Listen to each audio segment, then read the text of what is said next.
اور رحیم نے دو صفتیں بیان کی، توجہ ہو، ایک اس کی صفت ہے غالب اور ایک اس کی صفت ہے رحیم۔ علماء کہتے ہیں کہ اس کا ما قبل سے تعلق ہے، قرآن اس نے اتارا ہے جو غالب ہے، اس لیے کسی مائی کے لال میں جرأت نہیں ہے کہ اس کی زیر زبر بھی بدل سکے، اس لیے کہ اتارنے والا غالب ہے۔ تو جب تک قرآن بولتا رہے گا، محبوب یہ گواہی موجود رہے گی انک لمن المرسلین، سارا زمانہ انکار بھی کرتا رہے، قرآن کی بولی تیری گواہی پیش کرتی رہے گی۔ اور دوسری صفت لگائی رحیم، قرآن اس نے نازل کیا ہے جو رحیم ہے۔ علماء فرماتے ہیں اس کی مناسبت کیا ہے؟ کہا کہ اس کے رحیم ہونے کی یہ تھوڑی دلیل ہے کہ رب ہو کے بندوں سے بات کر رہا ہے، اس نے قرآن اتارا ہے اور رب ہو کے بندوں سے ہم کلام ہو رہا ہے اپنے محبوب کی وساطت سے، تو یہ اس کے رحیم ہونے کی دلیل ہے۔ تو یہ اس نے نازل کیا جو غالب بھی ہے، جو رحیم بھی ہے۔ لِتُنذِرَ قَوْمًا مَّا أُنذِرَ آبَاؤُهُمْ فَهُمْ غَافِلُونَ، تاکہ تم اس قوم کو ڈر سناؤ جس کے باپ دادا نہ ڈرائے گئے تھے، تو وہ بے خبر ہیں، وہ غفلت میں ہیں۔ حضرت امام فخر الدین رازی فرماتے ہیں یا ما نافیہ ہے یا پھر یہ ما مصدریہ ہے۔ جن لوگوں نے اس کا ترجمہ کیا ہے عمومی طور پہ مفسرین ادھر ہی گئے ہیں کہ یہ ما نافیہ ہے، تو مفہوم ہوا کہ محبوب آپ اس قوم کو ڈرائیں، مدتیں ہوئی ان کے آباء و اجداد کو بھی کسی نے ڈر نہیں سنایا تھا، تو وہ غفلت میں پڑ گئے ہیں۔ حضرت عیسیٰ علیہ السلام کے اٹھائے جانے اور حضور کے پیدا ہونے کے درمیان 571 سال کا فاصلہ ہے، پھر 40 سال کے بعد حضور نے اعلان نبوت کیا، تو 611 سال ہو گئے تھے کہ قوموں نے وحی کا اجالا نہیں دیکھا تھا، اور اتنی دیر اندھیرے میں رہنے کے بعد اب روشنی ان کو عجیب لگتی تھی۔ طویل مدت اندھیرے میں بیٹھے رہے تو اچانک بجلی آ جائے تو پھر ایک دفعہ آنکھوں پر بوجھ ہوتا ہے، تو جو اتنا عرصہ کفر کے ظلمت قدے میں رہے اور اندھیروں سے نبھا کرنا ان کا مزاج بن گیا اور وہ ان کی فطرت بن گئی، جب وحی کا اجالا چمکا تو وہ انکار تو کریں گے، چونکہ وہ ان کی طبع کے اندر رچ بس گیا ہے اندھیرا۔ تو اب جس طرح چمگادڑ اندھیرے میں رہتی ہے تو سورج چڑھے تو وہ چھپ جاتی ہے، سورج کو دیکھ نہیں پاتی، آنکھیں بند کر لیتی ہے۔ تو اسی طرح جو لوگ اتنا طویل عرصہ اندھیرے میں رہے تھے، تو اب حضور کی نبوت کا سورج چمکا تو انہوں نے انکار تو کرنا ہی تھا، انہوں نے تو چھپنا ہی تھا، مخالفت تو کرنی تھی، اس لیے کہ اندھیرے کے خوگر بن گئے ہوئے تھے۔ فَهُمْ غَافِلُونَ، تو وہ غافل ہو چکے تھے، ان کی فطرت میں، ان کی طبع میں اور ان کے دل میں راسخ ہو چکے تھے اندھیرے۔ اب ان کو اچنبا لگتا تھا روشنی عجیب لگتی تھی ان کو۔ ایک تو ہے اگر یہ ما نافیہ مانے، اور اگر اس ما کو مصدریہ مانے تو پھر اس کا مفہوم یہ ہوگا کہ محبوب آپ ان کو اسی طریقے اور اسی انداز سے ڈر سنائیں جس انداز سے ان کے آباء و اجداد کو ڈر سنایا گیا تھا۔ آپ کوئی نیا طریقہ نہیں لے کے آئے، جو پیغمبروں کا طریقہ پہلے تھا، تنذیر کا، تبشیر کا، آپ اسی طریقے پہ آئے ہیں، اور جس طرح وہ لوگوں کو اور قوموں کو ڈر سناتے رہے ہیں، آپ بھی اسی طریقے پہ ان کو تنذیر کریں، ان کو ڈر سنائیں، ان کو تبشیر کریں، ان کو پیغام حق دیں۔ یعنی آپ کا وہی طریقہ ہوگا جو آپ سے قبل پیغمبروں کا طریقہ رہا ہے، اور جس طرح ان کے آباء و اجداد کو ڈرایا گیا، پیغمبروں نے ان کے بڑوں کو ڈرایا، ان کو بھی آپ اسی طریقے سے ڈرانے کے لیے آئے ہیں۔ اور دوسرا مفہوم جو ما نافیہ کے ساتھ ہے کہ آپ اس قوم کو ڈرانے آئے ہیں، ان کو ڈر سنانے آئے ہیں، ان کو تنذیر کرنے آئے ہیں۔ مدتیں ہو گئیں کہ ان کے آباء و اجداد کو بھی کسی نے ڈر نہیں سنایا تھا، اب غفلتوں کے خوگر ہو گئے ہیں، اب عادی ہو گئے ہیں اندھیروں میں رہنے کے، تو تیری بات ان کو عجیب لگے گی، تو مخالفت بھی کریں گے، تانے بھی دیں گے، پتھر بھی اٹھائیں گے، اور گڑھے بھی کھودیں گے، کانٹے بھی بچھائیں گے، طائف کا بازار بھی سجے گا، مکے کی گلیوں میں دکھ بھی آئیں گے، احد اور بدر کی جنگیں بھی ہوں گی۔ اس سخت حالات سے محبوب آپ کو گزرنا ہوگا، اس لیے کہ آپ کا پالا اس قوم سے پڑنے لگا ہے جن کے آباء و اجداد نے بھی مدتیں ہوئی روشنی نہیں دیکھی تھی، تو ان کے پاس جب آپ روشنی کا پیغام لے کے جائیں گے تو ان کو یہ بات عجیب لگے گی، اس لیے آپ ان کو تنذیر کرنے جا رہے ہیں۔ لَقَدْ حَقَّ الْقَوْلُ عَلَىٰ أَكْثَرِهِمْ فَهُمْ لَا يُؤْمِنُونَ، بے شک ان میں اکثر پر بات ثابت ہو چکی ہے کہ وہ ایمان نہیں لائیں گے۔ ابو جہل، ابو لہب، عتبہ عتیبہ اور کئی لوگ ہیں، یہ اتنے راسخ ہو چکے ہیں کفر میں اور ان کے اندر اتنا زنگ چڑھ گیا ہوا ہے کہ محبوب یہ ایمان نہیں لائیں گے۔ آپ گھبرائیں نہیں، اپنے عمل تبلیغ کو جاری رکھیں۔ کٹھن حالات میں آپ روشنی کے دیے روشن کرتے چلے جائیں۔ اندھیرا چھٹتا چلا جائے گا لیکن اکثر لوگ نہیں مانیں گے، مخالفت کریں گے، کھڑے ہو جائیں گے، مقابلہ کریں گے، بہت کچھ ہوگا۔ محبوب یہ بات طے شدہ ہے کہ آپ کی مخالفت ہوگی اور زیادہ لوگ نہیں مانیں گے۔ اِنَّا جَعَلْنَا فِي أَعْنَاقِهِمْ أَغْلَالًا، ہم ان کے گردن میں، ان کے گلوں میں طوق چڑھا دیے ہوئے۔ حضرت مولا کائنات سیدنا علی المرتضیٰ رضی اللہ تعالیٰ عنہ اپنے ان دونوں ہاتھوں کو یوں جوڑ کر کے اپنی گردن کے نیچے رکھا، تو جب گردن کے نیچے رکھا تو سر اوپر اٹھ گیا، تو فرمایا جس طرح گردن کے نیچے ہاتھ رکھنے سے گردن تن جاتی ہے اور سر اوپر اٹھ جاتا ہے، اللہ نے کافروں کے گلے میں یوں طوق چڑھا دیے ہیں کہ ان کی گردنیں اوپر کو اٹھی ہیں اور وہ چڑھتے ہوئے سورج نبوت کا دیکھ ہی نہیں سکتے ہیں۔ اچھا آگے لفظ بھی فرمایا فَهِيَ إِلَى الْأَذْقَانِ، اور وہ ٹھوڑیوں تک چڑھے ہوئے ہیں۔ فَهُمْ مُقْمَحُونَ، مقمحون عربی میں ایسے اونٹ کو کہتے ہیں کہ جس کو کھینچ لیا جائے، جس کی گردن کھینچ لی جائے اور وہ نیچے بھی نہ دیکھ سکے، دائیں بائیں بھی نہ گردن موڑ سکے، آنکھیں تاڑے لگ جائیں اور گردن اوپر کو اٹھی ہو، نیچے سبز چارہ بھی ہو تو اسے دکھائی نہ دے، اس کو کہتے ہیں ایبالن مقمحن، ایسا اونٹ کہ جس کی گردن اٹھی ہوئی ہے۔ اللہ کہتا ہے فہم مقمحون، یہ بھی مقمحون ہیں، ان کی گردنیں بھی اوپر کو اٹھ گئی ہیں، اس لیے محبوب نے کچھ سجائی نہیں دے رہا۔ مزید یہ وَجَعَلْنَا مِن بَيْنِ أَيْدِيهِمْ صَدًّا وَمِن خَلْفِهِمْ صَدًّا، ہم ان کے آگے بھی دیوار کر دی ہے، ان کے پیچھے بھی دیوار کر دی، دو دیواریں چن دی آگے پیچھے۔ فَأَغْشَيْنَاهُمْ، اور پھر ان کے منہ کے اوپر خول چڑھا دیے، فَهُمْ لَا يُبْصِرُونَ، تو وہ نہیں دیکھ سکتے۔ مجھے بتاؤ کہ آگے بھی دیوار ہو، پیچھے بھی دیوار ہو، منہ کے اوپر کپڑا خول چڑھا ہوا ہو اور نظر تاڑے لگی ہوئی ہو، گردن اٹھی ہوئی ہو، گلے میں طوق ہو، تو چڑھتا ہوا سورج دکھائی دے گا؟ چمکتا ہوا چاند نظر آئے گا؟ ٹمٹماتے ہوئے ستارے سجھائی دیں گے؟ کہا محبوب ان کی حالت بھی یہ ہے، تیری نبوت کا سورج تو چمک رہا ہے، انہیں دکھائی نہیں دے رہا ہے، اس لیے کہ یہ اس اندھیرے میں پھنس گئے ہوئے ہیں۔ مفسرین نے یہ بھی لکھا ہے کہ کچھ کافر ابو جہل، نضر بن حارث اور باقی پتھر لے کے حضور کو مارنے کے لیے، حضور کو اذیت دینے کے لیے گئے تھے، لیکن پھر اس طرح ان کی گردن اٹھ گئی اور ہاتھ ان کے ٹھہر گئے، اور کسی نے دیکھا کہ ایک بیل ہے جو اس کے اوپر حملہ کرنے والا ہے، تو ان کی حالت کو بیان کیا گیا ہے۔ اللہ فرماتا اب وہ دیکھ نہیں سکتے۔ وَسَوَاءٌ عَلَيْهِمْ أَأَنذَرْتَهُمْ أَمْ لَمْ تُنذِرْهُمْ لَا يُؤْمِنُونَ، اب برابر ہے کہ آپ ان کو ڈرائیں یا نہ ڈرائیں، یہ ایمان نہیں لائیں گے، اس لیے کہ اندھیرے جم گئے ہوئے ہیں۔ اب یہاں ایک سوال پیدا ہوتا ہے، اور وہ یہ کہ جب اللہ نے ان کو ایسا کر دیا ہوا ہے تو اب اگر ایمان نہیں لاتے ہیں تو پھر ان کا کیا قصور؟ کیونکہ اتنا طویل عرصہ نبی نہیں آئے، پیغمبر نہیں آئے، اندھیروں میں یہ خوگر ہو گئے، تو کہا نہیں ایسی بات نہیں ہے۔ بات یہ ہے کہ پیغمبر جب آئے تو انہوں نے تکذیب کر کے، پیغمبر کی توہین کر کے، نبی رحمت کی تضحیق کر کے، حضور کا انکار کر کے، اذیتیں دے کے اپنے لیے ایسا ماحول پیدا کر دیا کہ اللہ نے پھر ان کے دلوں پہ زنگ چڑھا دیے۔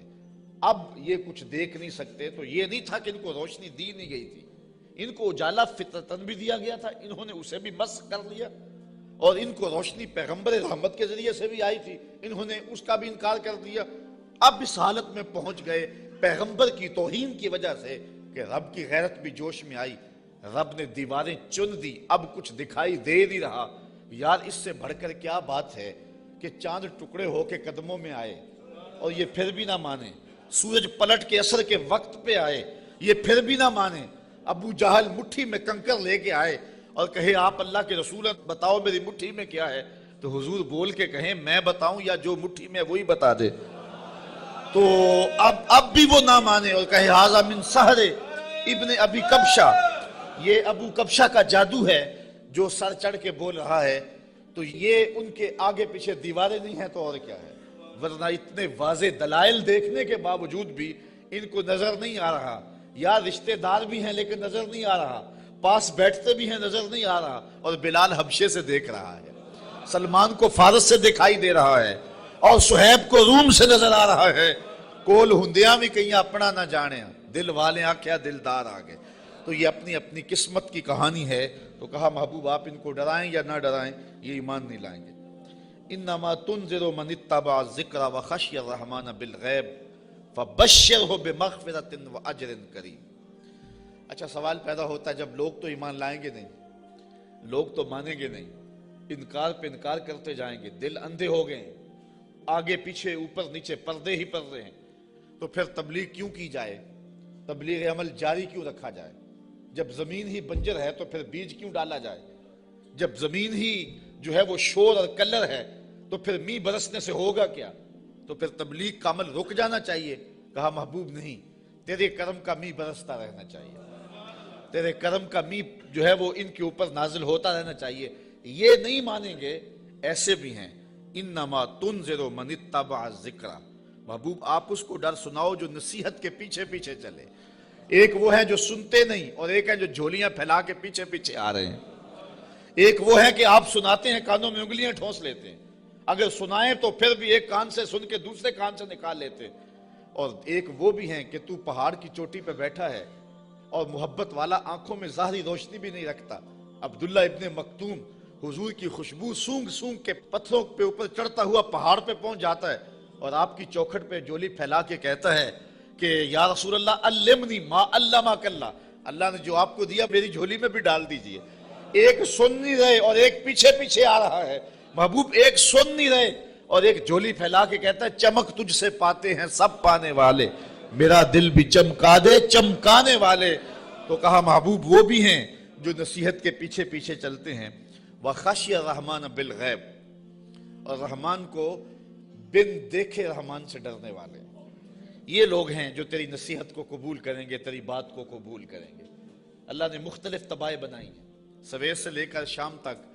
ہماری نوکری بھی قرآن کی ہی ہے, تو دیکھتے ہیں کہ کئی جگہوں پہ ایسا بھی ہوتا ہے کہ لوگ توجہ نہیں کر رہے ہوتے چونکہ انہیں قرآن کی لذت نصیب نہیں ہوتی, اور کچھ ایسے ہوتے ہیں کہ وہ آنکھ کا جھپکنا بھی بوجھ سمجھتے ہیں کہ کوئی ایک لفظ بھی ادھر نہ چلا جائے.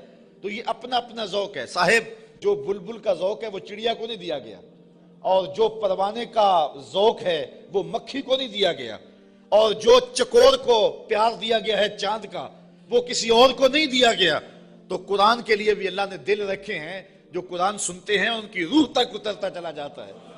اقبال نے ایک جگہ پہ بڑی خوبصورت بات لکھی, کہا کچھ لوگ ایسے ہیں جو حافظ شیرازی کے شعر پہ اور عراقی کے شعر پہ تو جھومتے ہیں, اور انہیں قوال کا نغمہ تو مست کر دیتا ہے, لیکن قرآن سے انہیں کچھ بھی نہیں ہوتا. کہا وہ قسمت کے مارے ہوئے لوگ ہیں. کہا یہ تو شاعروں کا کلام ہے جو مخلوق ہیں, اور جو قرآن ہے یہ رب کا کلام ہے. اور جو بادشاہوں کے کلام ہوتے ہیں وہ کلاموں کے بادشاہ ہوتے ہیں, اور یہ رب کا کلام ہے, یہ خالق کا کلام ہے. تو جو لذت, جو چاشنی, جو کیفیت قرآن میں ہے وہ نہ کسی شعر میں ہو سکتی ہے, نہ کسی سخن میں ہو سکتی ہے, نہ کسی نظم میں, نہ کسی نثر میں. لیکن کیفیت اپنی اپنی ہوتی ہے. کسی کو قوالی تو مزہ دے دیتی ہے, لیکن قرآن اسے لطف نہیں دیتا ہے. اس کو اپنے اندر کو دیکھنا چاہیے اور کتاب رحمت سے دل جوڑنا چاہیے. اس کا ایک ایک لفظ نور دے رہا ہے. کہا محبوب جو رحمان سے بن دیکھے ڈرتے ہیں وہی اس قرآن کے نور کو لینے والے ہیں. اچھا فبشرہ بمغفرہ, انہیں مغفرت کی بشارت دے دیجئے, انہیں مغفرت کی بشارت دے دیجئے. وَأَجْرٍ کریم, یار اجر ہی کافی تھا لفظ, لیکن کریم کی ساتھ صفت لگائی. میرے پاس کوئی اس کا مفہوم نہیں ہے کہ اس کو اردو میں ڈھال سکوں, لیکن اتنا ہی سمجھیں کہ جس اجر کو میرے رب نے بھی کریم کہا وہ کیسا اجر ہوگا. اللہ فرماتا ہے ہم ان کو بخشیں گے بھی اور اجر کریم بھی دیں گے. اِنَّا نَحْنُ نُحْيِي الْمَوْتَى وَنَكْتُبُ مَا قَدَّمُوا وَآثَارَهُمْ وَكُلَّ شَيْءٍ أَحْصَيْنَاهُ فِي إِمَامٍ مُبِينٍ. بے شک ہم مردوں کو جلائیں گے, زندہ کریں گے, اور ہم لکھ لیں جو انہوں نے آگے بھیجا جو پیچھے چھوڑا, اور ہر چیز ہم نے گن رکھی ہے ایک بتانے والی کتاب میں. آج کوئی مانے یا نہ مانے, انکار کرے یا اقرار کرے, تردید کرے یا تائید کرے, رخ پھیر لے یا جھولی پھیلا لے, محبوب آپ پریشان نہیں ہوں گے. ایک وقت آنے والا ہم قبروں سے مردوں کو اٹھائیں گے. آج کوئی مانے یا نہ مانے, ہم نے لکھی ہوئی ہے, ایک ایک بات لکھی ہوئی ہے, وہ روشن کتاب میں. قیامت کے دن نامہ اعمال کھلے گا, سب سامنے آ جائے گا. تو محبوب آپ اپنے عمل کو جاری رکھیں, جو آپ کر رہے ہیں ہم وہ بھی لکھ رہے ہیں, اور جو آگے سے ان کے رویے ہم وہ بھی لکھ رہے ہیں. قیامت کے دن ہر شے سامنے ہوگی اور رب کی عدالت میں سارے فیصلے ہوں گے. اچھا، ایک تو یہ مفہوم ہے جو عامت المفسرین نے بیان کیا اس آیت کا، لیکن ابن عاشور نے اس کا ایک اور مفہوم بیان کیا ہے، اور ذرا سنیے. وہ کہتا ہے کہ اس آیت کو انا نحن نحیی الموتى، اس کو ہم ما قبل سے اگر ملا کے پڑھیں تو مفہوم اس کا کچھ اور نکلتا ہے، اور وہ یہ کہ محبوب تیری بات کو کچھ لوگ سنتے نہیں ہیں اور تو ان کے پاس جا کے بات سناتا ہے اور وہ پرواہ نہیں کرتے. ان کے اوپر نیچے آگے پیچھے زنگ ہیں اور پردے ہیں، لیکن محبوب تیرے کرم کا می برستا رہنا چاہیے.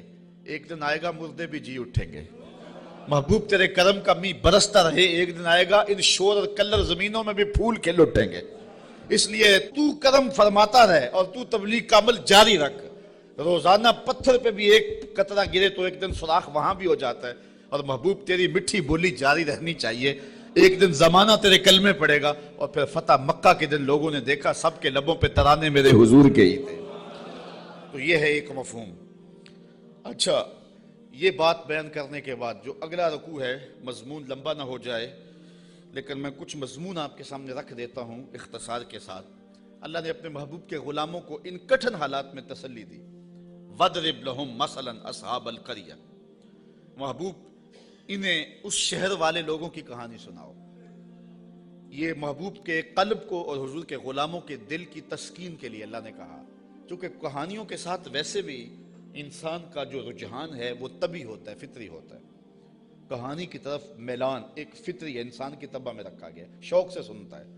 کسی زمانے میں شام کو بچے دادی اماں کے بستر میں گھستے تھے کہ اس سے کہانیاں سننی ہیں، اور دادی اماں اپنی روایات، اپنا کلچر، اپنی تہذیب، اپنا تمدن اور اپنی خاندانی روایات اس کہانی کے اندر سمو کر کے ان بچوں کو اخلاقیات کا درس، اپنے مذہب کا درس اور اچھائیوں کا درس اور تقوی کا درس اس ایک کہانی میں رکھ کے ان کو دیا کرتی تھی. اور وہی ہمارا کلچر تھا، وہی ہماری تہذیب تھی، اور وہ اپنی روایات کو نئی نسل میں منتقل کر کے جاتی. جب سے ہم نے دادی اماں کا بستر چھوڑ دیا ہے اور ٹیلی ویژن کی سکرین سے تہذیب لینا شروع کر دی ہے، اس لیے ہم نے روایات ادھر سے لینی ہے، اور وہی حقیقتوں کے اجالے اور وہی روشنیاں تھی. اور آج ہم پتہ نہیں کیا کس کو کلچر قرار دے رہے ہیں. میں 2-4 دن پہلے لاہور میں 4-5 جگہ پہ درس پہ رہا ہوں اور جگہ جگہ کلچر میلے اور کیا کچھ دیکھتا رہا ہوں، تشہیر اس کی. تو میں کہا تھا جگہ جگہ میں نے کہا یہ ہمارا کلچر نہیں ہے. جو ماہرین ہیں اور جو فنون والے ہیں وہ کہتے ہیں کہ جو کلچر ہوتا ہے کسی بھی قوم کا، اس پر جغرافیے کی اور مذہب کی چھاپ ضرور ہوتی ہے. یہ کبھی نہیں ہو سکتا کہ کسی قوم کا کلچر، اس کی تہذیب اس کے جغرافیے سے اور اس کے معتقدات سے، اس کے عقائد سے ہٹ کر ہو. تو یہ سارتا پا برہنہ کلچر یہ ہمارا کلچر نہیں ہو سکتا، نہ مشرقی کلچر نہ حجازی کلچر. ہمارا کلچر مغرب کی ہواؤں سے نہیں پھوٹتا، مدینے کی فضاؤں سے پھوٹتا ہے. اپنی ملت کا قیاس اقوام مغرب سے نہ کر، خاص ہے ترکیب میں تجھے قوم رسول ہاشمی. آج جو کلچر ہمیں دیا جا رہا ہے وہ قطعاً ہماری روایات نہیں ہیں، ہمارا کلچر نہیں ہے، ہمارا تمدن نہیں ہے، ہماری تہذیب نہیں ہے. تو بہرحال دادی اماں سے وہ کہانیاں سننا یہ شوق اور رجحان یہ فطری ہے. تو اللہ تعالیٰ نے قرآن مجید میں کئی کہانیاں ہماری ہدایت کے لیے بیان کی ہیں، اور یہ کہانی بھی وَضْرِبْ لَهُمْ مَثَلًا أَصْحَابَ الْقَرْيَةِ. محبوب نے اس بستی کے لوگوں کی کہانی سنائے. وہ ایک بستی تھی جس کا نام تھا انطاکیہ، اور یہ شام کے غربی علاقے میں واقع ہے. وہاں اللہ نے 2 رسول بھیجے ان لوگوں کی ہدایت کے لیے. خوشحال بستی تھی، اللہ نے 2 رسول بھیجے، انہوں نے دونوں کا انکار کر دیا. اللہ نے ان کی تائید کے لیے 3را رسول بھیجا، انہوں نے اس کا بھی انکار کر دیا. حتیٰ کہ ان نبیوں کی تکذیب کی، انہیں گالیاں دی اور پتھر لے کر ان نبیوں کو شہید کرنے پر آمادہ ہو گئے. جب نبیوں کو قتل کرنے لگے تو شہر کے ایک کنارے پر ایک شخص رہتا تھا. اسے جب پتہ چلا کہ یہ نبیوں کو قتل کر رہے ہیں میری قوم کے لوگ، تو تھا تو وہ مسکین آدمی، لیکن اس کے دل میں جذبہ جاگا. وہ وہاں سے دوڑتا ہوا آیا اور اپنی قوم کو کہنے لگا تم قتل کرنے لگے ہو، میں کہتا ہوں ان کے قدم چومو. تو وہ جتنے پتھر تھے ان نبیوں پر برسنے کے لیے آمادہ تھے وہ اس شخص پہ برس گئے. اور پھر وہ شہید ہو گیا، پھر اس کی لاش سے آواز کیا آئی؟ یہ قرآن کی بولی ہے۔ ذرا توجہ کر لیں، میں اس کی تفصیلات میں تو نہیں جاؤں گا، لیکن اختصار کے ساتھ مضمون آپ نے سن لیا۔ اب قرآن کا لہجہ دیکھیے۔ وَاضْرِبْ لَهُمْ مَثَلًا أَصْحَابَ الْقَرْيَةِ، محبوب نے اس بستی کے لوگوں کی کہانی سنائیے۔ اِذْ جَاءَهَا الْمُرْسَلُونَ، جن کے پاس رسول آئے۔ اِذْ أَرْسَلْنَا إِلَيْهِمُ اثْنَيْنِ، ہم نے ان کی طرف 2 رسول بھیجے۔ فَكَذَّبُوهُمَا، اس قوم نے ان دونوں کی تکذیب کر دی۔ فَعَزَّزْنَا بِثَالِثٍ، ہم نے تیسرا بھیجا۔ فَقَالُوا إِنَّا إِلَيْكُمْ مُرْسَلُونَ، ان رسولوں نے کہا کہ ہم تمہاری جانب رسول بن کے آئے ہیں۔ قالوا، قوم نے کہا، ما انتم الا بشر مثلنا، تم تو ہمارے جیسے بشر ہو۔ یہ بدبخت اور بد نصیب قوموں کا مزاج رہا ہے کہ پیغمبروں سے روشنی اور نور لینے کی بجائے ان کو بشر کہہ کے ان کی رحمتوں سے اور ان کے دامن سے پھوٹتی ہواؤں سے اور ان کے سینے سے نکلتی شعاؤں سے اور ان کے من سے وابستہ روشنیوں سے اپنے آپ کو محروم کر لیتے ہیں، اور ان کا چلنا پھرنا اور ان کا اٹھنا بیٹھنا، ان کا شادی اور نکاح کرنا اور ان کا بال بچوں میں رہنا اور ان کا بازار میں آنا جانا، اس کو وہ کہتے ہیں کہ یہ اگر نبی ہوتے تو یہ کیوں ہوتا۔ یہ عجیب بات ہے، ان کی عظمتوں کے پہلوؤں کو چھوڑ کے نظر یہاں رکھ دیتے ہیں، حالانکہ یہ بھی انسانیت کے نمونے کے لیے اور ہدایت کے لیے ہوتا ہے۔ یہاں میں بہت لمبی بات نہیں کروں گا، اگرچہ یہ عنوان ایک لمبی گفتگو کا متحمل ہے۔ ایک بات کروں گا کہ اصل بدبختی ہے لوگوں کی۔ ہمارے بزرگ فرمایا کرتے تھے، تم نے حلیمہ کی بکریوں کے پیچھے پیچھے دیکھا، سدرہ پر جبریل کے آگے آگے نہیں دیکھا۔ بس جو یہاں نظر جما لے تو وہ محروم ہو جاتا ہے، اور جو اس سمت کو دیکھے تو وہ روشنیاں پا جاتا ہے۔ اچھا، دوسری بات، اور وہ آپ کی توجہ کے لیے، کہ ایک طرف اس قوم کا رویہ یہ ہے اور کافروں کا یہ مزاج رہا ہے کہ وہ نبیوں کو بشر کہہ کے ان کو رسول ماننے سے انکار کر دیتے ہیں۔ زندہ اور جاوید انسانوں کو، متحرک اور فعال ہستیوں کو، وہ زندہ اور جاوید انسانوں کو بشر کہہ کے نبی ماننے سے، رب کا بھیجا ہوا ماننے سے، رب کا فرستادہ ماننے سے انکار کر دیتے، اور دوسری جانب صنم خانوں کے مردہ پتھروں کو خدا مان لیتے۔ ذرا ان کا تفاوت دیکھیے، نہ مانے تو زندہ اور جاوید انسانوں کو نبی بھی نہ مانے، اور ماننے پہ آ جائیں تو ہاتھوں سے تراشے ہوئے پتھر کے جو ہے وہ بت اور مٹی کے بنے ہوئے مادوں کو خدا بھی مان لیں۔ تو یہ کیا تفاوت ہے کہ ایک طرف یہ نبیوں کو، زندہ اور متحرک انسانوں کو نبی بھی نہ مانے، اور دوسری جانب پتھروں کو خدا بھی مان لیں۔ تو اصل یہ نفسیاتی پرابلم تھا، اور یہ قوموں میں ہر دور میں موجود رہا ہے۔ سادہ سا جواب ہے، یہ لمبی یہاں بھی بحث چاہیے، لیکن سادہ سا جواب ہے کہ صنم خانوں کے مردہ پتھروں کو ماننے میں مفادات پہ زیادہ نہیں پڑتی۔ انسان کی زندگی میں وہ مردہ پتھر اور بت دخل اندازی نہیں کرتے، انسان کی انا پر چوٹ نہیں لگاتے۔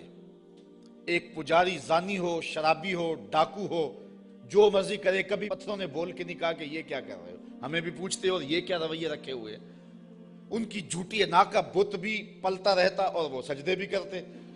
تو بتوں کو ماننے سے ان کو اپنی زندگی بدلنی نہیں پڑتی تھی، اپنے رویے بدلنے نہیں پڑتے تھے، اور ان کی سوچوں پر کوئی پہرا نہیں تھا، ان کے خیالوں پر کوئی قدغن نہیں تھی، طرز حیات پر کوئی دخل نہیں تھا، اس لیے بتوں کو ماننے میں کوئی پریشانی نہیں تھی۔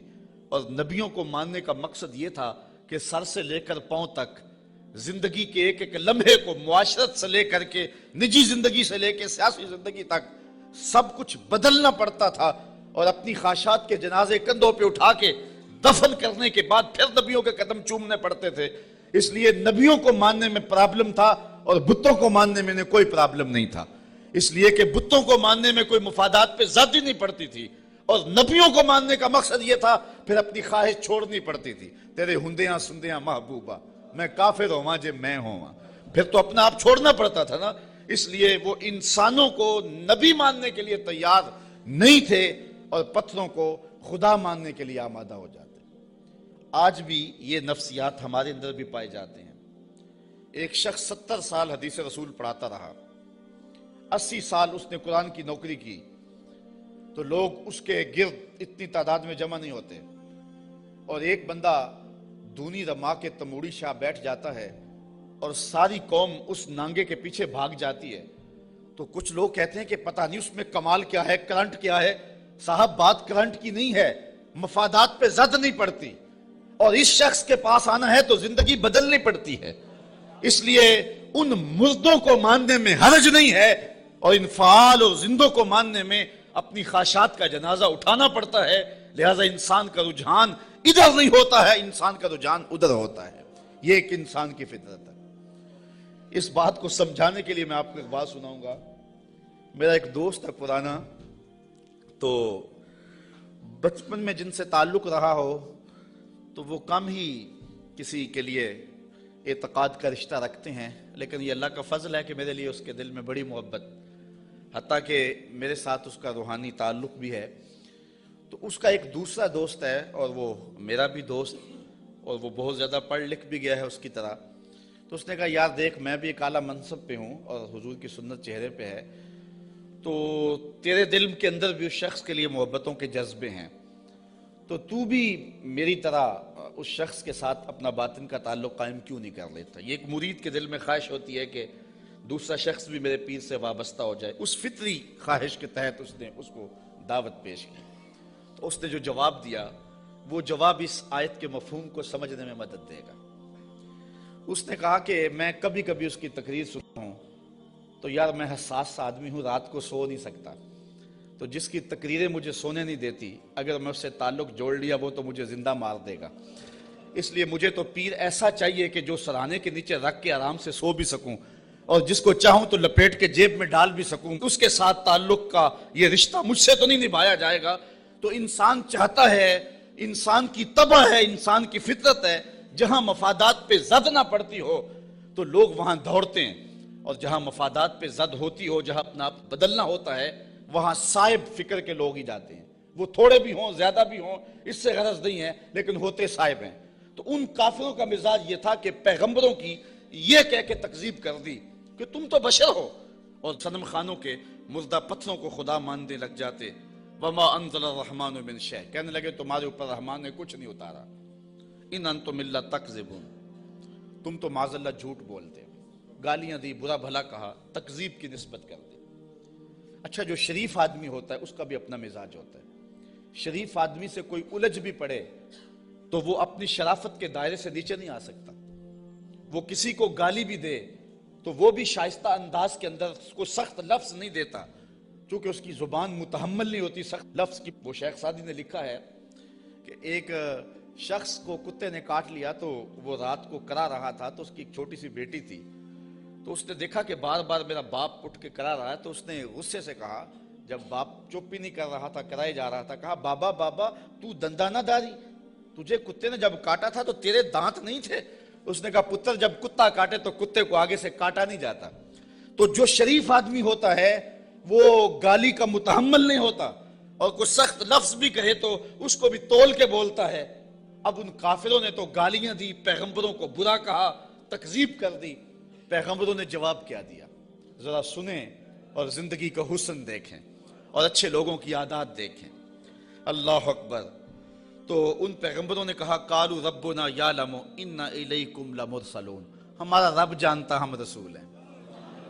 ایک تو بات یہ، اور دوسری بات تم مانو نہ مانو تمہاری ضرورت بھی نہیں ہے، جب ہمارا رب جانتا ہے کہ ہم رسول ہیں۔ یہاں بات سمجھانے کے لیے مجھے پھر ایک مثال دینا پڑے گی۔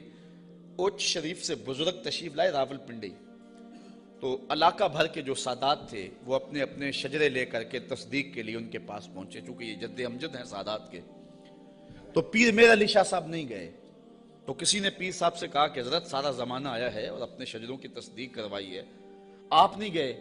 تو پیر میر علی شاہ رحمۃ اللہ تعالیٰ علیہ فرمانے لگے کہ میں وادی ہمراہ میں تھا، میری عصر کی سنتیں قضا ہو گئی، سویا تو حضور خواب میں ملے، اور آقا کریم نے فرمایا سید ہو کے عصر کی سنتیں چھوڑتے ہو؟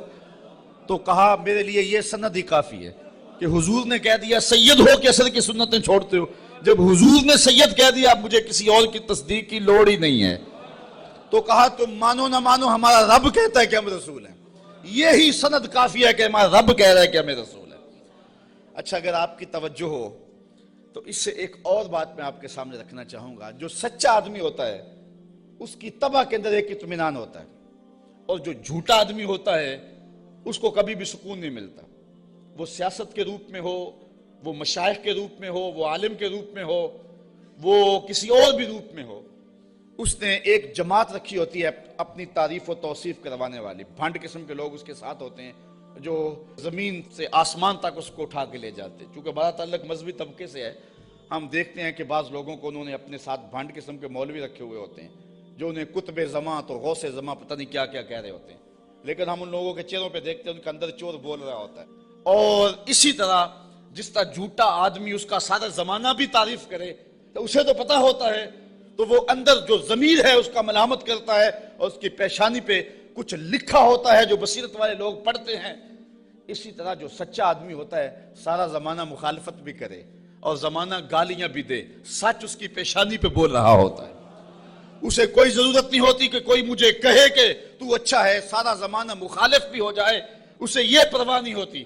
انہوں نے کہا تم مانو یا نہ مانو، ربنا یعلم، ہمارا رب جانتا ہے کہ ہم اس کے رسول ہیں، تمہارے سے ڈگری لینے کی ہمیں ضرورت بھی نہیں ہے، ہمارا رب جانتا ہے کہ ہم رسول ہیں۔ وما علینا الا البلاغ المبین، انہوں نے کہا ہمارا اتنا کام تھا وہ ہم نے کر دیا، ہمارا کام تھا تبلیغ کرنا، اور وہ کھلی تبلیغ ہم نے کر دی۔ یہ آپ ہر خطیب سے سنتے ہیں، جب تقریر ختم ہوتی ہے تو آخر میں کہا جاتا ہے وما علینا الا البلاغ المبین۔ تو یہاں میں ایک جملہ کہنا چاہوں گا، اگر کوئی شخص قرآن و حدیث بیان کرنے کے بعد کہے وما علینا الا البلاغ المبین، پھر تو بات جچتی ہے، اور اگر کوئی 1 گھنٹہ لطیفے سنانے کے بعد اور جغت بازی کرنے کے بعد، لوگوں کی پگڑیاں اچھالنے کے بعد پھر کہے وما علینا الا البلاغ المبین، تو بھلا بات جچے گی؟ بات تو تبھی جچے گی جب ان پیغمبروں کے مشن کو ادا کرے اور پھر کہے وما علینا الا البلاغ المبین۔ انہوں نے کہا ہمارا کام اتنا تھا کہ ہم نے تمہارے تک تبلیغ کر دی، اب تمہاری مرضی مانو یا نہ مانو۔ قالوا انا تطیرنا بکم لئن لم تنتہوا لنرجمنکم ولیمسنکم منا عذاب علیم۔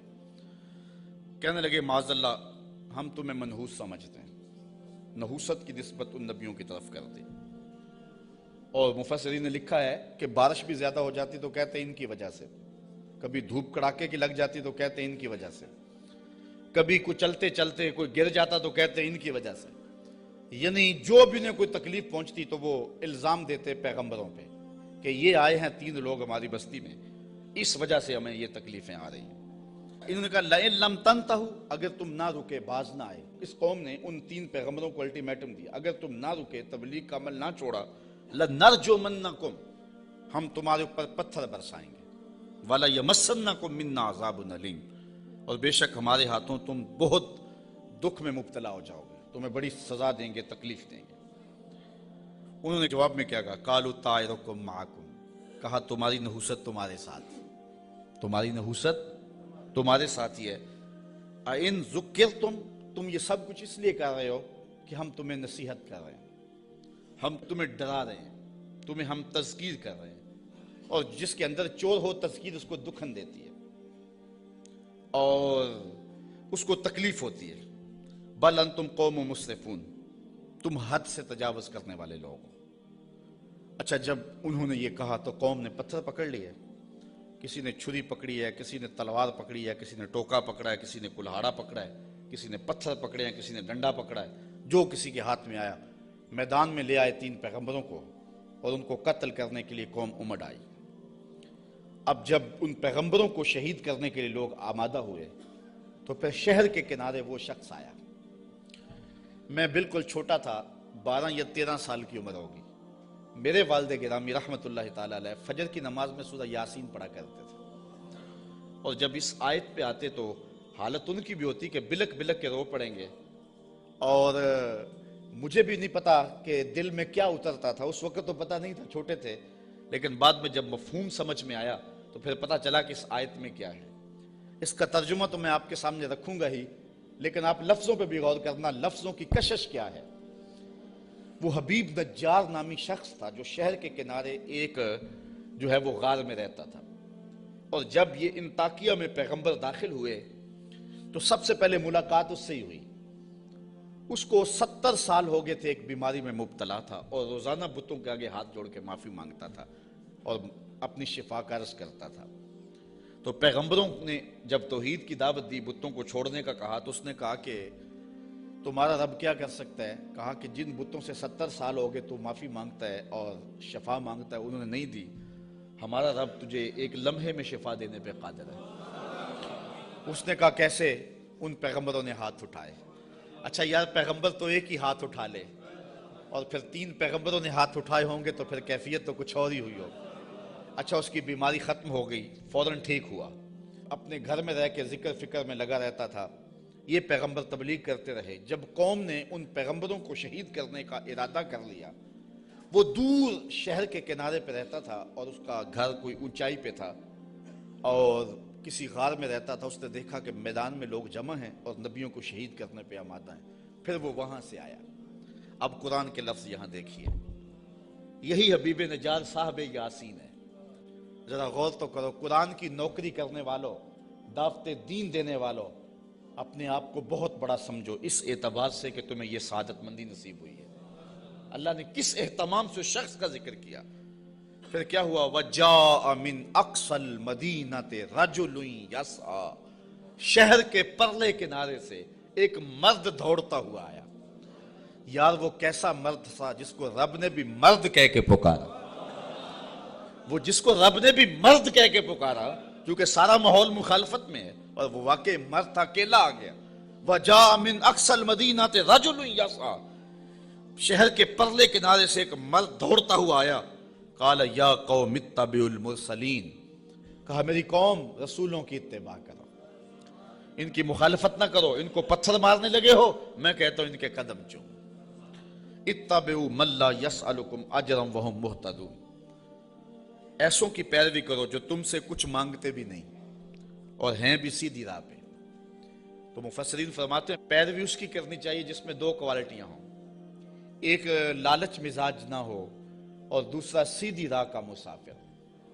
ایک بندہ سیدھی راہ پہ ہے لیکن اپنے حرف بھی بیچتا ہے اور لفظ بھی بیچتا ہے، قرآن کی آیتیں بھی بیچتا ہے اور حدیث رسول کے ایک ایک کلمے کو بیچتا ہے، تو اس سے آپ ہدایت نہیں لے سکتے۔ گو ہدایت پہ ہے، وہ بات سچی کر رہا ہے، قرآن کی کر رہا ہے، حدیث کی کر رہا ہے، لیکن وہ لالچی مزاج کبھی بھی تمہیں کسی موقع پہ بھی بیچ دے گا، تمہاری راستہ خراب کر دے گا۔ اس شخص کے پیچھے نہ چلو جو طبعاً لالچی ہے اور وہ تمہیں خراب کرے گا۔ اور دوسرا وہ کہ ہدایت یافتہ بھی ہو۔ اگر کوئی بندہ ہدایت یافتہ نہیں ہے لیکن بے غرض تبلیغ کرتا ہے تو آپ کہتے ہیں یار یہ تو مانگتے کچھ نہیں ہے۔ اچھا تم سے تو کچھ نہیں مانگتا، امریکہ سے تو ڈالر لیے ہوئے ہیں، اس لیے اس کے بھی پیچھے نہ چلو جو ہدایت پہ نہ ہو۔ 2 شرطیں قرآن نے بیان کی ہے، ایک ہدایت پہ ہو اور دوسرا تم سے طلب کچھ نہ کرتا ہو۔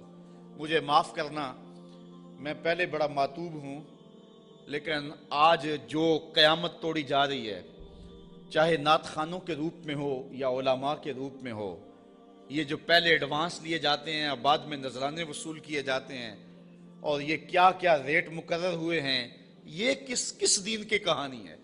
نہ یہ قرآن میں ہے، نہ حدیث میں ہے، نہ رسول کریم کا یہ طریقہ ہے۔ میں قرآن کی کہانی آپ کے سامنے رکھ رہا ہوں۔ اتبعوا من لا یسألکم اجرا، اس کے پیچھے چلو جو تم سے مانگتا کچھ نہ ہو، وہم مہتدون، اور وہ ہدایت والے بھی ہوں۔ یہ اس حبیب نجار نے اپنی قوم سے کہا۔ تبلیغ کا ایک طریقہ بھی دیکھیے، آج حکمت سے بات کرنے کو لوگ بزدلی کہتے ہیں یہ بزدل ہے، یہ گالیاں نہیں دیتا، یہ کمزور آدمی ہے، اس لیے وہ کسی پہ اٹیک نہیں کرتا، جبکہ تبلیغ کی حکمت کو کبھی بھی ہاتھ سے نہیں جانے دینا چاہیے۔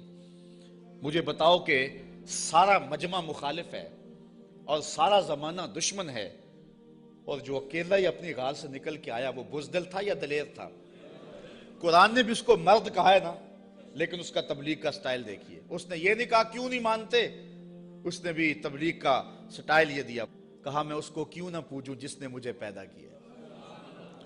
دیکھو تبلیغ کا مقصد اگلے کو سوچنے کا موقع بھی دینا ہے۔ اگر اس پہ اٹیک کر دیا جائے، کسی کو پتھر مارنے، پھر اس کو بات نہیں آپ سنا سکتے۔ تو اگر وہ کہتا نا حبیب نجار کہ تم کیوں نہیں مانتے اس کو جس نے تمہیں پیدا کیا ہے، تو وہ ہاتھ میں پتھر تو پہلے ہی پکڑے ہوئے تھے، فوراً برس جاتے، تبلیغ کا موقع ہی نہ ملتا۔ اس نے یہ بات اپنے اوپر کہی اور سوچنے کا موقع ان کو دیا، کہا میں اس کو کیوں نہ پوجوں جس نے مجھے پیدا کیا۔ تو سوچنے کا موقع ہے نا کہ ہم اس کو کیوں نہ پوجے جس نے ہمیں پیدا کیا. پھر کہا وَإِلَيْهِ تُرْجَعُونَ، تم نے پلٹ کے بھی اس کے پاس جانا ہے. پھر مخاطبہ ہو گیا. آگے دیکھیے، أَتَّخِذُ مِن دُونِهِ آلِهَةً، کیا میں اسے معبود بناؤں اللہ کے سوا؟ إِن يُرِدْنِ الرَّحْمَنُ بِضُرٍّ لَا تُغْنِ عَنِّي شَفَاعَتُهُمْ شَيْئًا، اگر رحمان میرا کچھ برا چاہے تو ان کی سفارش میرے کچھ کام نہ آئے. وَلَا يُنْقِذُونَ، اور نہ وہ مجھے بچا سکے. انی اذا لفی ضلال مبین، اگر میں ایسا کروں پھر تو کھلی گمراہی میں. سب کچھ اپنے اوپر اس نے کہا، اگر ایسا کروں میں نہ مانوں تو پھر، حالانکہ وہ تو مانتا تھا لیکن اس نے بات اپنے پہ رکھی اور انہیں سوچنے کا موقع فراہم کیا. بہرحال حجت پوری کر لی. مبلغ کا کام تبلیغ حکمت سے کر لینا. اب کسی کی قسمت ہو مان لے، کسی کی قسمت ہو نہ مانے. جب یہ ساری بات اس نے کر لی پھر اس نے کہا انی آمنت بربکم فاسمعون، میں تمہارے رب پہ ایمان لایا ہوں، سن لو. ایمان تو وہ پہلے لا چکا تھا، اب اس نے اپنے ایمان کا اعلان کیا پورے شہر میں. انی آمنت بربکم، میں تمہارے رب پہ ایمان لایا. مفسرین نے اس پہ بھی بات کی ہے، بے ربی کیوں نہیں کہا؟ گویا یہ ان کے عقیدے پہ قدغن لگائی کہ تم غلط ہو، تم مانو نہ مانو رب تمہارا بھی رب بھی ہے، اس لیے میں تمہارے رب پہ ایمان لاتا ہوں. فاسمعون، سن لو. اچھا، جب اس نے یہ بات کہی نا تو وہ جتنے بھی پتھر نبیوں پہ برسنے پہ آمادہ تھے سارے اس پہ برس گئے. مفسرین نے بہت کچھ لکھا ہے. گڑھا کھود کے اس کے اندر ڈال کر کے اوپر سے ملبہ انڈھیل دیا. ایک روایت ہے کہ پتھر مار مار کے انہیں شہید کر دیا. ایک روایت یہ ہے کہ آرا رکھ کے سر سے پاؤں تک چیر دیا گیا، اور بھی جو بھی ان کے پاس ہو سکا انہوں نے اس کو شہید کر دیا. پتھر مار رہے ہیں اس کے بدن کو. اب جب اس کی روح بدن کو چھوڑ رہی ہے، اب قرآن کا سٹائل دیکھیے، انداز دیکھیے. کی لدخل الجنہ، رب نے 8 دروازے کھول کے کہا جس دروازے سے آنا چاہتا ہے آ جا. جنت کے 8 دروازے میرے بندے تیرے لیے کھلے ہوئے. کیلا، اسے کہا گیا ادخل الجنہ، جنت میں آ جا. خوشبوئیں آ رہی ہیں جنت کی، حوریں جو ہیں وہ پھول لیے کھڑی ہیں، غلمان حاضر ہیں. اچھا، یہاں میں ایک بات کہنا چاہتا ہوں یار. وہ کسی نے کہا کہ مزہ تو مرندہ تب آئے کہ جب محبوب کے قدموں میں ہوں. کیسی شہادت تھی جس شہادت کے گواہ 3 نبی تھے. کیسا شہید تھا جس کی شہادت کے گواہ 3 پیغمبر تھے، اور پھر تبلیغ کرتے ہوئے شہید ہوا. اور پھر کتنا خوش نصیب ہے جس کو رب بھی کہہ رہا ہے جی آیا نو، جس کو رب بھی کہہ رہا ہے خوش آمدید. جنت کے دروازے کھلے ہیں. کی لدخل الجنہ، جنت میں آ جا. اچھا، یہ تو اللہ کی طرف سے ناز برداریاں تھی اپنے بندے کو. اب جو اس کی کیفیت تھی، حضرت عبداللہ ابن عباس کہتے ہیں کہ جب اس حبیب نجار کو لوگ پتھر مار رہے تھے اور اس کی روح نکل رہی تھی اور وہ ساتھ بولتا کہہ رہا تھا مالک میری قوم کو ہدایت دے دے، انہیں پتہ نہیں ہے اس لیے مجھے مار رہی. انہیں کیا پتا کہ پیغمبروں کی اتباع کتنی بڑی دولت ہے. مالک ان کو ہدایت دے دے. اب جب اس کی روح پرواز کر گئی، اللہ نے جنت کے دروازے کھول دیے، تو پھر کیا ہوا؟ اب ان لفظوں پہ قربان ہونے کو جی چاہتا ہے. ویسے تو قرآن کہے کہ لفظ پہ نثار ہو جائیں، لیکن مبلغین کو، اگر یہاں مبلغین موجود ہیں تو میں مبلغین کو کہتا ہوں کہ جو اپنے سامعین ہیں، جو آپ کی بات سنتے ہیں، ان کی قدر سیکھیں اور ان کی تذلیل نہ کیا کریں. آج سامعین کو کوسنے دیتے اگر وہ بلند آواز سے سبحان اللہ بھی نہ کہیں. یار یہ تو حضور کے غلام ہیں، اگر کافر بھی ہوں تو جو مبلغ ہوتا ہے وہ باپ سے زیادہ پیار کرنے والا ہوتا ہے، اس کے دل میں جذبے ہوتے ہیں.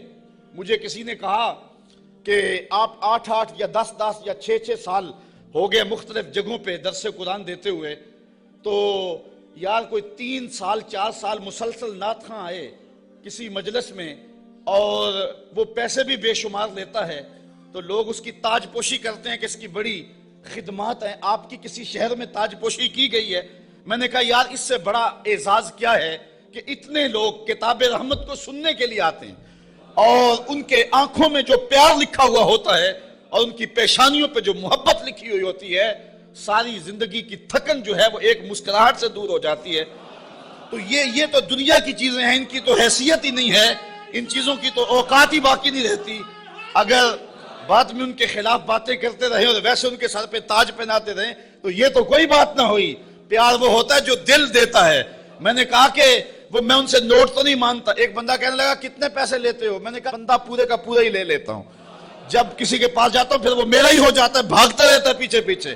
وہ کہتے ہیں جی رضا صاحب لیتا کچھ نہیں. میں کہتا ہوں میں چھوڑتا کچھ نہیں ہوں. وہ سارے کا سارا ہی میرا ہو جاتا ہے, وہ سب کچھ قربان کرنے کے لیے تیار ہو جاتا ہے. تو یہ کتنا بڑا اعزاز ہے. تو جو مبلغ ہوتا ہے, مبلغ, وہ پیار کرتا ہے بیٹوں سے زیادہ اپنے جو ہے وہ محبت کرنے والوں سے, اور جن کو تبلیغ کر رہا ہے. اب یہ تو حضور کے غلام ہیں جن کی ہم لوگ تذلیل کرتے ہیں. کسی کو کہتے ہیں یہ چاول کھانے آگے ہوئے ہیں, کسی کو کہتے ہیں یوں جی سبحان اللہ نہیں کہہ رہے. کیا کیا بولیاں بولی جاتی ہیں. یہی وجہ ہے کہ لوگ دین سے دور ہوتے چلے جا رہے ہیں. مبلغین کو اپنے منصب کا ہی نہیں پتا, اور سینوں کے اندر وہ درک ہی نہیں ہے جو ایک مبلغ کے سینے میں ہونا چاہیے. یہ کافر ہیں کافر, اور پتھر مار رہے ہیں, اور حبیب نجار کو شہید کر دیا ہے. جب روح اڑی نا بدن سے, اور وہ اس بدن کو بھی نوچ رہے تھے, بوٹیاں کھینچ رہے تھے, اور حبیب نجار کی روح جو ہے وہ پرواز کر کے اوپر آ جاتی ہے. اور اس کی آواز کیا ہے بولی ذرا دیکھیے, قرآن بتاتا ہے. قالا, حبیب نجار نے کہا, حبیب نجار نے, جس کی بوٹیاں نوچ رہے ہیں. اللہ اکبر. یہاں تو پیسے نہ دیے جائیں تو ناراض ہو جائیں, ساؤنڈ سپیکر اچھا نہ ہو تو وہ تذلیل کریں ساؤنڈ والے کی, اللہ یاز باللہ. یہاں تو یہ ہے کہ اچھا کھانا نہ دے تو جو ہے وہ تقریر میں تبصرہ کر دیں, لیکن وہاں ماجرا کیا بوٹیاں نوچ رہے ہیں. اور میں اپنی بات نہیں کہہ رہا, قرآن بتا رہا ہے. جب وہ بوٹیاں نوچ رہے ہیں, وہ حبیب نجار کیا کہہ رہے ہیں؟ قالا یا لیتا قومی یعلمون, کاش میری قوم مجھے دیکھتی, میری بوٹیاں نوچنے والے مجھے دیکھتے.